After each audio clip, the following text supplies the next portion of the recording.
Thank you, ladies and gentlemen, for clicking on this Rank the Movies video. I am Martin Prevost.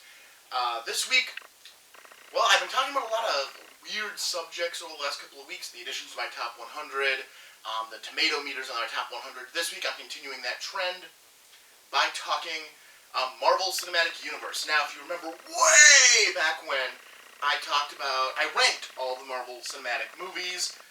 Since that ranking, I believe Black Widow, ShangChi, and the Legend of the Ten Rings, Eternals, and SpiderMan No Way Home have all came out. This video is being shot before Doctor Strange and the Multiverse of Madness or Thor Love and Thunder come out. So I'm not talking about those movies. It's just the nature of the beast of trying to get content made ahead of time. It's just I'm shooting this well in advance. And it just wasn't worth waiting for either of those movies to come out. So this ends at Spider-Man No Way Home.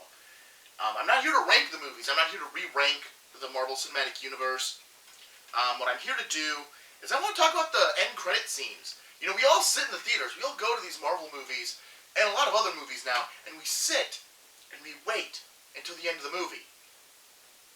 And watch all the credits, because we don't want to miss anything. Because there might be something worth that we don't want to miss, that we need to see. So today I'm going to talk about all of the MCU theatrical end credit scenes. I'm not going to touch on the TV shows, mainly because I didn't put those on my list, and I don't remember them all at this exact moment. But anyways, we're going to talk about the movies. We're going to talk about, are these worth sitting through? Are they really worth sitting? Are we really missing anything by sitting until the end of these movies? So let's start kicking off right away, of course, with the original Iron Man, which of course sets up the Avengers. It's Nick Fury. Tony Stark walks in, sees Nick Fury, and Nick Fury tells him about the Avengers initiative. Does this scene pay off? Technically? I mean, really, the scene sounds like he's recruiting Stark for the Avengers, but by the time we get to the Avengers, Stark has been denied recruitment and is only brought in because they need a hero. So really, the nature of this scene and what this scene is actually saying versus what actually happens isn't there. It's just not there. So was it worth sitting through? It's a great scene. It is an iconic scene in the Marvel Cinematic Universe. It sets up the Marvel Cinematic Universe. But yeah, it's just a scene. At the end of the day, all it does is say there's a greater universe here, which is cool, which is great, but that's all it says. So after Iron Man, they dropped the Incredible Hulk, which I know a lot of people no longer really look at this as a Marvel movie. It's not on Disney Plus. It's owned by a different company. But yeah, it's still a Marvel movie. It's still a setup for the Avengers. It's still a Phase 1 film. In this one, the end credit scene, we get General Thunderbolt Ross drinking at a bar. Tony Stark shows up and asks him about the Abomination. Starts telling him that they're putting a group together, which is the Avengers, which, remember, Stark's not actually a part of. He's not allowed in. He's been denied access. I think we actually learned that in Iron Man 2.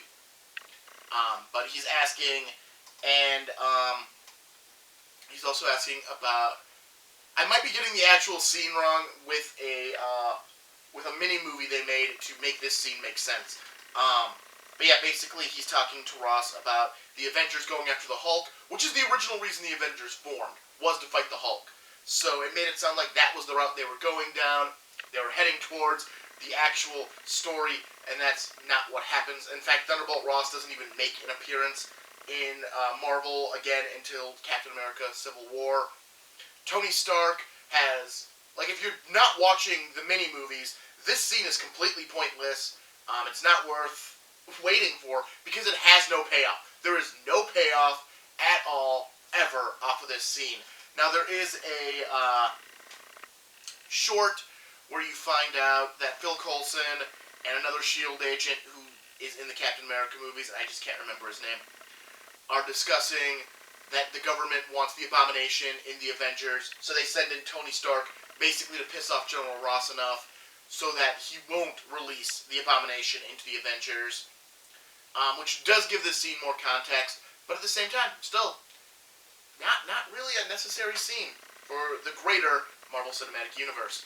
Now we step into the second Iron Man feature, Iron Man 2, where we see Thor's hammer. It's a tease for the next movie, which is fine. Does it build anything? No. Is it a surprise? No. It's literally, there's Thor's hammer. So let's talk about Thor. We saw his hammer. This one ends with Selvig meeting Nick Fury to look at the Tesseract and ask him if he thinks it's something worth investigating. Loki shows up in a mirror and kind of seems to mind control Selvig to say yes. Now this scene is interesting because it sets up Loki as the villain for the Avengers, which is a true statement.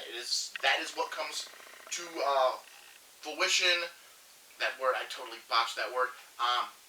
That Loki is the villain, but yet he doesn't actually mind control Selvig until the movie.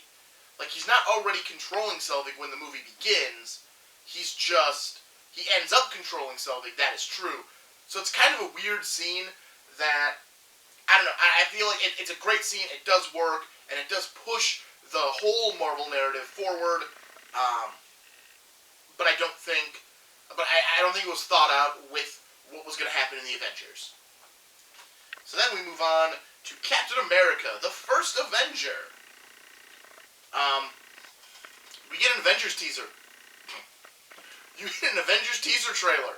So much like Thor, it's fine, whatever, it's a teaser, does nothing, because everybody already knows the Avengers is coming, and everybody already wants to see it.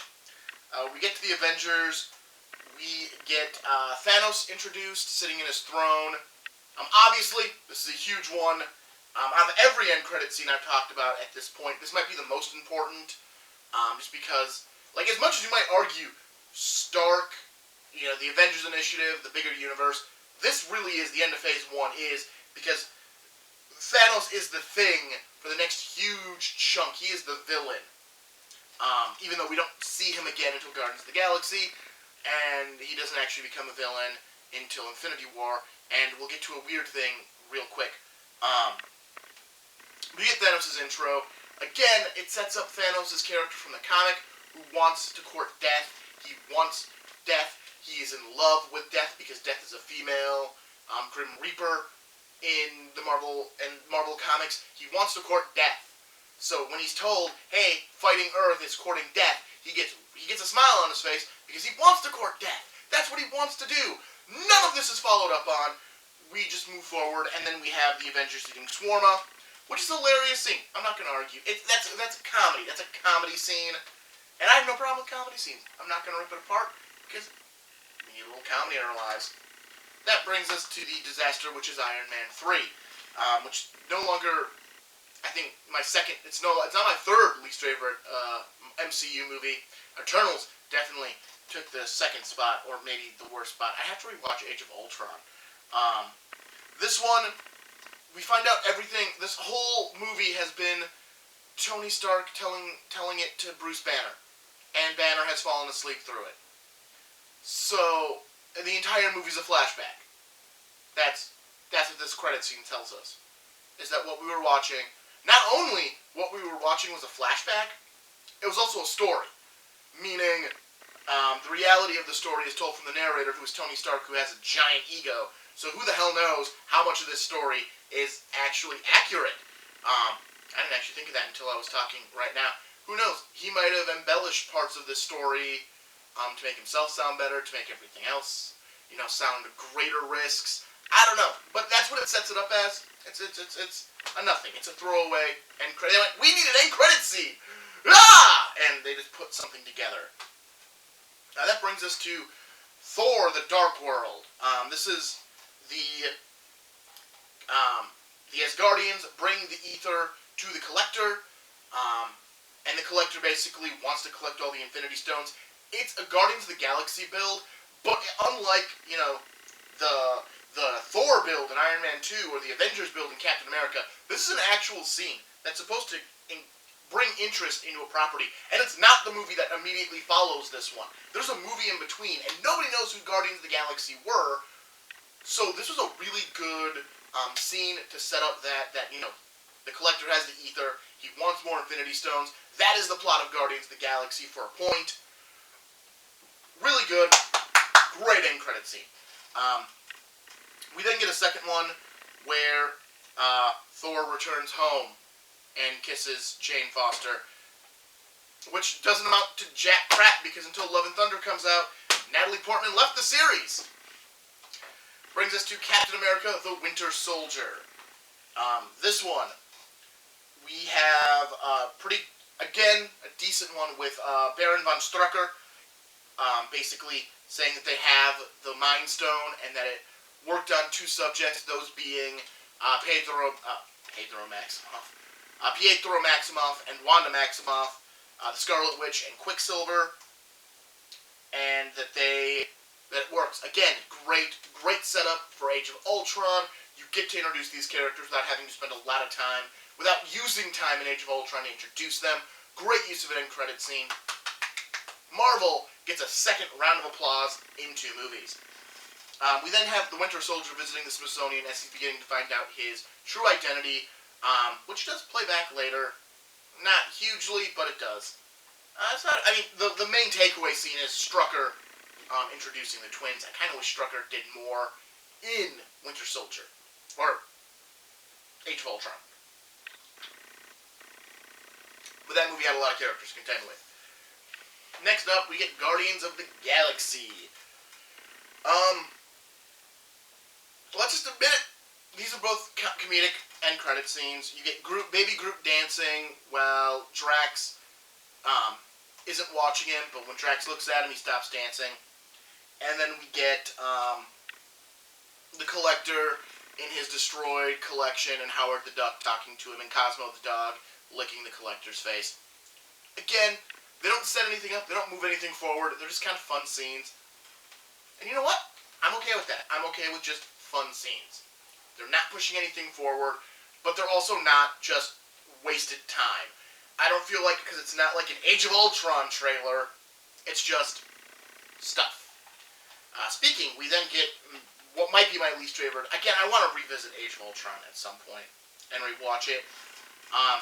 You get Thanos grabbing the glove, saying he's going to do it himself, which is still the most, I have no idea what the hell he means moment. And I know it's a very, it does. It makes it sound like Ultron was supposed to do it. Or like this should have been at the Avengers, and Ultron was grabbing the glove, or Thanos was grabbing the glove because Loki failed. The gauntlet. But yeah, that's what you get. You get Thanos grabbing the Infinity Gauntlet, saying he's going to do it himself. And that's the end of it. I think I want to say, oh, this builds up to Infinity, but it takes so long, and there are so many movies before we get to Infinity War. This just seemed like unnecessary. I get it. It pushed the theme forward, but it was so unnecessary. Not to mention, also this could have been tagged at Guardians of the Galaxy. He's gonna go do it himself. He's gonna go raid the Collector and get the ether. He's gonna go attack Nova Corp and get the the Power Stone. He's just gonna go get them now. But it takes so long. This scene, it just makes no sense, and I don't feel happy about this scene. I just feel like they just needed a scene. We wrap up Phase 2 with AntMan, the original AntMan. This one's end credits. We get the Wasp tease, which is fine. We want Janet Van Dyne to turn into the Wasp, so why not tease it? That's a fine use. And then we get a Civil War teaser, because why the hell not? So let's talk about Civil War. Again, I'm not a huge fan. At this point, I've become not a huge fan of them sticking a tease for the next movie when you kind of already know what in the theaters, even when I saw these things in the theaters, I already knew what the next movie was. So this is a personal thing. Maybe not everyone. Other people might not have known the release order, but for me, it just seemed Pointless. It seemed like I wasted my time just to see a teaser for something I already want to see. But Civil War, we get Bucky taken to Wakanda, where he is refrozen for a period of time. I'm not 100% sure, because he's in... We'll get back to Bucky when we get to Black Panther, and that's supposed to take place shortly after Civil War. Maybe that scene doesn't. But he gets refrozen. Like, if they were just taking to Wakanda to deprogram him, I would have accepted that. The fact that they freeze him, that's my problem at this exact second. And then we get Spider-Man sending out his spider signal, which is a throwaway bit in SpiderMan Homecoming. It's a throwaway. He doesn't actually use a spider signal. In all three of those movies, he never uses that damn spider signal. Never once. Never once. He shoots it at a wall when him and Ned are fucking around. Other than that, he never uses that damn signal. It's pointless. The signal is pointless. And we're going to move on to Doctor Strange. The original Doctor Strange. We get the Ragnarok tease. So now instead of putting the tease for the next movie, or a future movie, because actually Ragnarok is a couple movies away. So at least, there we go. We're teasing something that isn't immediately the next movie to come out, which is fine. We're teasing it. But it's just again, it's a part of a scene from the movie. Whoop-de-doo. But then we get Baron Mordo going up to another wizard or sorcerer and taking his powers because there are too many sorcerers, which is a great scene. I love it. I just hate the fact I've waited, this movie came out in 2016, I think. So 6 years? 6 years for the payoff? We've waited 6 years for a payoff, and I swear, if Mordo is not still making less sorcerers in the world in Multiverse of Madness, which again, this video is being shot before, so I'm just going to be indignant now and just realize you already know the answer. You viewing this already know the answer. That makes this end scene pointless again. So really, how Baron Mordo is taken, held in Multiverse of Madness really is going to reflect on how Doctor Strange and how useful this end credit scene was. Alright, now we get Guardians of the Galaxy Volume 2, the movie with the most end credit scenes of any Marvel movie. Most of them have, one or two. This one has 4. So, let's see if any of them are more than just comedy. Or useful. We get Kraglin messing around with, Yondo's arrow. He's got the fin, and he's trying to control the arrow, and he's screwing around with that. Again, a good, funny scene. We get Stallone and his Ravengers assembling to go pull a heist. That would be great. That would make a great movie. Maybe a TV show. Haven't gotten that yet. No idea if that's going to be part of Guardians of the Galaxy Volume 3. That'd be cool. That would have been a cool one to pay off on. We get the creation of Adam. Adam Warlock is created. He's in a giant machine being made by the Gold People, whose race, the name of the race, eludes me. We get Adam Warlock created. That's cool. I would like to follow up on Adam Warlock. Hopefully Guardians of the Galaxy Volume 3 follows up on this. I don't know. We get Team Groot. I'm sorry, there are 5. There are 5. I'm sorry. We get Team Groot arguing with Star-Lord. It's fine. It's a comedy scene. It's to set up that Groot's going to be a teen in Infinity War and Endgame. That's fine. And we have the Watchers leave Stanley high and dry. He's telling his story, and the Watchers walk away from him. It's a great comedy scene. It's a great Stanley moment. Yeah, so there are 2 of these scenes. Man, I kind of hope there's a payoff on them. It would be really dumb if there isn't. I think even Kraglin with the arrow. You know, I think if he's proficient with the arrow, like, he should have been, I don't know why. Like, he himself wasn't in Endgame in the final battle. Maybe he was in the background. We could have used a 10-second scene of him successfully using the arrow.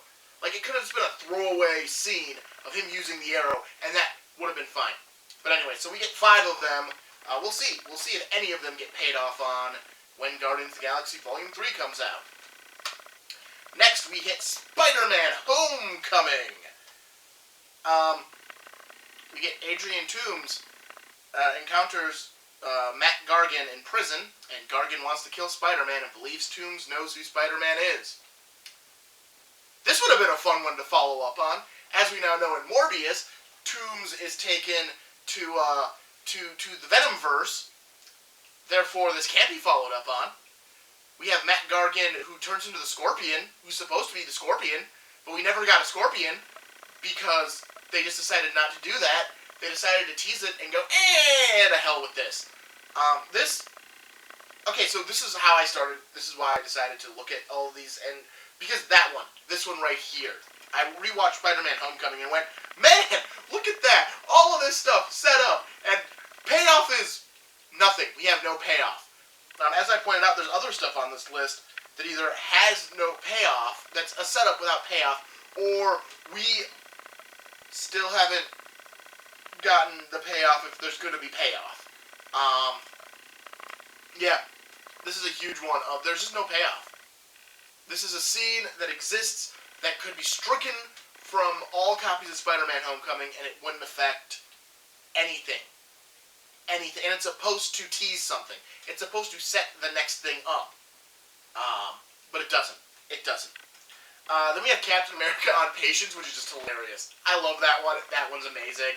I like it. Like, if you're going to go full comedy, just go full comedy. I'm cool with it. Alright, next up we have Thor Ragnarok. So for this one, we have the Infinity War tease, but again, it's not a direct tease. It's not like scenes from the movie.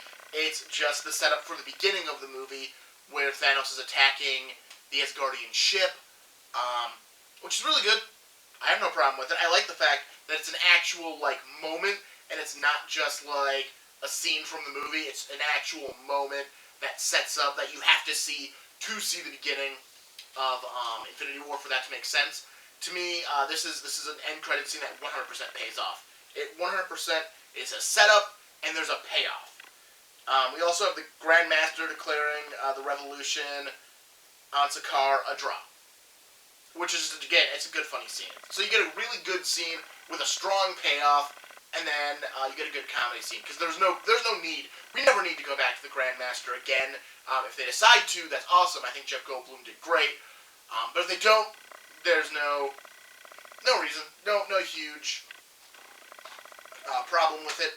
Unless you do accept the Marvel shorts as canon, then somehow the Grandmaster got to Earth. Next up, we have Black Panther.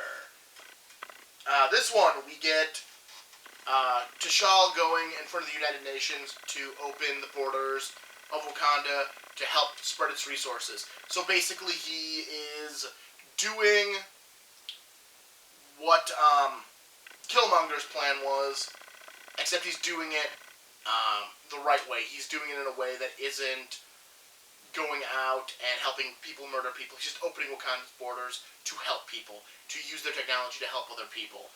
It's a great moment, and I think it's lost a lot. I think a lot of people don't realize that's what that moment does. Although it has no payoff, I don't know if it needs a payoff, necessarily. This is one, I think it's just a great scene, because it shows that Killmonger's death wasn't in vain, that T'Challa actually is attempting to help, but he's trying to do it in a different way than what Killmonger was trying to do. We also have Bucky Barnes gets his new arm. So he's been deprogrammed. He's called the White Wolf. He gets a new arm. When he got deprogrammed, I'm not 100% sure. This probably takes place months after the events of the actual movie. It's just not really clear. But yeah, it's just a good that Bucky will be part of Infinity War because he's up and around in Wakanda. Speaking of Infinity War, that's where we're at. We've made it to Avengers Infinity War. Um, this one, it's a setup for Captain Marvel without being a scene of Captain Marvel, as it's just Nick and Maria Hill about to be blipped, watching the chaos.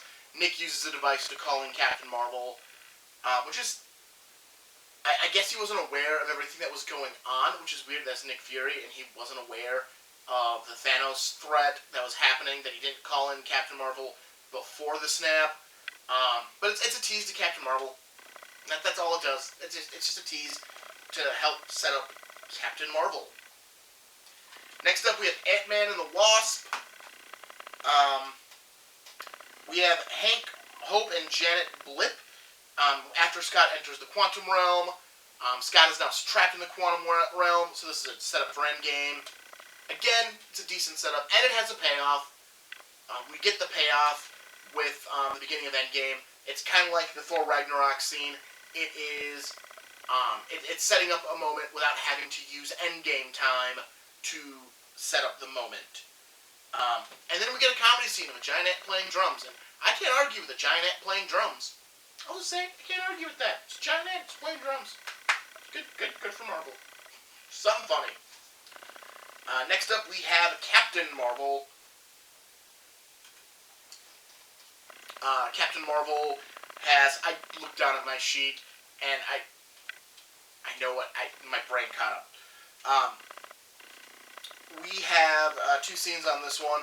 The first one is Captain Marvel showing up to answer the call of the distress beacon Nick Fury sent out, and meeting the Avengers. So I guess this is her Endgame setup. It's fine. I feel like an end credit scene shouldn't pay off with an end credit scene, and this probably should have been how Endgame started, is her answering the pager. But it's fine. It's a fine end credit scene. I have no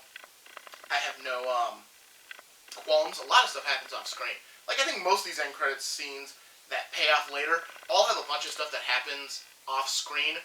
Like, clearly she is told to go find Tony, wherever he is. I don't know how, like, I think they just know he went to space. That's it. That's as far as anyone knows. And then we have Goose, the cat, puking up the Tesseract on Nick Fury's desk. Again, questions are raised. The Tesseract has many questions through Captain Marvel, like how the hell did it get in space after the events of Captain America, the first Avenger. And there's just a lot of questions on that one, but yeah, those are Captain Marvel stuff. Endgame has no end credit scene, so nothing to talk about with that one. That brings us to Spider-Man, Far From Home. Jameson leaks Spider-Man's true identity, which pays off immediately in No Way Home. So again, it's a great scene. I love J.K. Simmons as J. Jonah Jameson. It was a great moment in the theater. I loved it. It was amazing. Again, some of these scenes really do pay off. Then we have the Skrulls showing that Maria Hill and Nick Fury were actually Skrulls in disguise, and that Nick Fury is in space. We get this mentioned in No Way Home, mentioned in WandaVision, but we haven't gotten a payoff for it yet as to why Nick Fury's in space.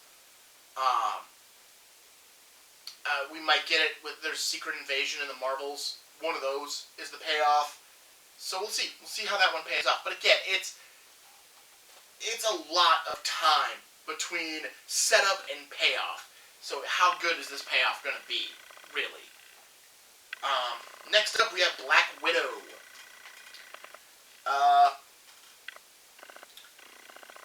Black Widow's sister, Belova, is recruited by, I'm not even going to try, to Val, don't call her Val, but you can call her Val in your head. She's recruited to hunt down Hawkeye, which I think is a great setup for the Hawkeye TV show. It would have been a great setup. This would have been a spot-on setup. Except it really does seem like Val is the one hiring Belova to go hunt down Clint, but she's not. You find out in the series somebody else is hiring her to hunt down Clint, so this kind of makes this one unnecessary, almost pointless. Like, you need it to explain why she's in Hawkeye, but at the same time, it doesn't make a damn lick of sense after I watched Hawkeye. But that's the only one you get for Black Widow. You just get the one end credit scene. Next up, we have ShangChi and the Legend of the Ten Rings. In this one, we get Shang-Chi and Katie. They meet Captain Marvel. They meet Bruce Banner, who's for some reason no longer Hulk. And they're talking about the rings and what they're made of, and that they're sending out a distress beacon, which I guess is setting up for something, though no payoff has come for it. And then they go to karaoke with Wong, which is hilarious. It should have been the whole thing. I don't think we needed the ring sending out a distress beacon, setting something up that who knows when it's going to pay off. And then we have Shang-Chi's sister, Zhao Zling. I just going to move on. Takes over the Ten Rings Empire, whether it's for good or evil. It isn't made explicitly clear, but she takes over. This is a newer movie, so it's hard to talk about if these scenes pay off and how they pay off. Hopefully there's a payoff. Payoffs are nice. If you're going to have these scenes and they're supposed to be something special, they got to either push the story, set up for a payoff, or be hilarious. Like, nothing else works, and we'll get to that. We only got 2 movies left. Brings us to Eternals, which I do not currently own a copy of. I haven't found it at a price I'm willing to pay, like $5. We get the Eternals, go after the 3 Eternals who are on the spaceship, who aren't taken away by the giant god monster. They meet Eros, who's apparently Thanos' brother, which makes Thanos something that they could have fought. I don't know. And they meet Pip. Who's really poorly CGI. And it's a setup for an Eternals sequel. And I just don't care. I just don't care if this pays off. I hope it doesn't. I don't want it to pay off, because that means there's another Eternals movie. I want it to not pay off. I want this. I'm begging you, for as much as I want payoff in these scenes, don't pay this one off. It's cool. It's cool it doesn't. We're fine. And then we have Dane Whitman, who was the boyfriend of one of the characters, and is apparently the Black Knight, though the Black Knight is never spoken of, and all you see is his sword. And the Black Knight's not a huge comic book character, so most people had no idea what the hell this all meant. And then he goes to touch the blade, but then someone talks to him from off screen, and it's apparently Blade. So why is the character everybody knows hidden off screen? Well, a character most people don't know is on screen. I don't know. I just want Blade. I'm cool if this one pays off with Blade. I want Blade. Blade is good. Give me Blade. And that brings us to the most recent Marvel movie I'll be covering, which is Spider-Man No Way Home. This one, again, it has 2 end credit scenes. You get Eddie Brock returns home, leaving a piece of symbiote behind. So Eddie Brock is sitting in a bar, talking to a bartender about the universe he's in, and he gets pulled out of the universe and leaves a piece of symbiote behind. Obviously, this is setting up for a symbiote in the MCU, which is cool. I hope that pays off. And then we get a Doctor Strange in the Multiverse of Madness teaser. So, yep, we get another teaser for a movie that's coming. And the teaser is not nearly as interesting as, say, the Super Bowl spot that aired a month later. Not nearly as interesting. The teaser's kind of boring in comparison. It didn't really tease. It just went, oh, this is what's next. So, Marvel Cinematic Universe end credit scenes. Are they useful? I think, in some cases, they're very useful. In some of the cases I've covered, they're very useful. They help set something up without having to take runtime away from the next movie. And they pay off really well. I think we've got the ones that have absolutely no purpose. Because whatever direction Marvel was heading with these ideas, it took so long to get to the point that what they were setting up didn't matter, so they just didn't commit to what they were setting up. Because they took a different path, and they decided it wasn't useful to push forward with what they were doing. And then you have the scenes and the the teases for the next movie, and those are just boring. Like, they're not. They're more boring on a rewatch value. In theaters, that first time, they're fine. They're absolutely fine. Maybe not absolutely fine, but they're acceptable. But rewatch value, they're bad. They're bad. They have no rewatch value. Why do I want to watch a clip of a movie that either I'm about to watch because I'm watching through the Marvel movies, or I'm not going to watch because I'm just watching a specific, like, set of Marvel movies? So yeah, those are my thoughts on the Marvel Cinematic Universe cutscenes, or end credit scenes. I get why they do them. It originally started as a way to make sure audiences stayed through the credits. I get it. I understand why that has to be a thing. Why you want people to sit through your credits to acknowledge all these people who worked on these movies. That's great. But I think they took a cultural... They became something more than that. More than just little fun moments like, oh, there's a bigger universe. That's cool. And now, like, people look at them as, like, they're going to set up the next thing. They have to be there to set up what's next. When in reality, most of them are either throwaway gags, teasers for the next movie, or don't pay off. I think, you know, if we truly look at the ones that have a payoff that we're already aware of, that actually pays off the way you want it to pay off, you get Far From Home, Jameson leaking Spider-Man's true identity, that pays off into this entire movie. I guess Captain Marvel answering the call, Hank Pym and Janet Blip. Does Nick Fury calling Captain Marvel? I guess it kind of pays off.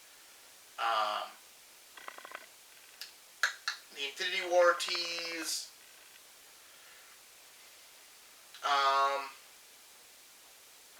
Nothing from Guardians of the Galaxy Volume 2. I don't even know why I kept looking at that closely. That really, truly pay off.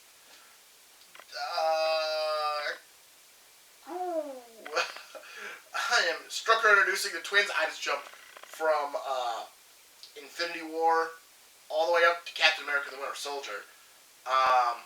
The Ether to the Collector might actually be the best part of Thor Ragnarok, is that it actually has an end credit scene that does set up the future. I don't want to say the Thanos intro. Yeah, but it doesn't pay off the way it was supposed to. Same thing with Loki. Yeah, I'm going to say 7. I'm going to say 7 of these scenes. And that's arguably. It's arguably. You can argue other ones. You can argue more do pay off. But I am saying, out of the, probably at this point, 30 plus end credit scenes that I just talked about, 7 of them actually pay off the way they seem like they were supposed to. And that's a real low number. Does that mean I'm going to not sit through these credits to see these cutscenes? No, I am. I'm still going to sit through the credits. I'm still going to watch the scenes. I just felt like talking about it. That, like, we think so highly of these end credit scenes, but they really don't fulfill what they're setting up.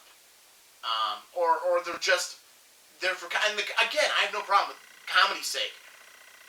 Those are fine. Like, the giant ant is hilarious. The Watchers walking away from Stan Lee is a good time. Captain America on Patience is hilarious. So the comedy ones have a reason they exist, and they're fun. But yeah, overall, I'm just saying, maybe we don't need to overhype these end credit scenes as much, because often they don't pay off to anything, and yeah, sometimes they just kind of feel like a waste of time. Again, I didn't get into the TV shows because I didn't write those ones down, and I can't even remember. Like, I even just watched Hawkeye and Falcon and the Winter Soldier, and I can't remember what those ones had. I just watched them last week, and I don't remember what either of them actually were about. Hawkeye might not even have had one. It might have been in a previous episode. had one to set up for the next episode. These are all possible. Alright, I'm going to end this video. I'm Martin Prevost. Rank the movies. Like, comment, subscribe to make sure you don't miss anything. Next week, I am talking about Batman the Animated Series. I'm going to rank my top 10 favorite Batman the Animated Series episodes. It's going to be a good time. Check it out. I'm Martin Prevost. This is Rank the Movies. Have a good one.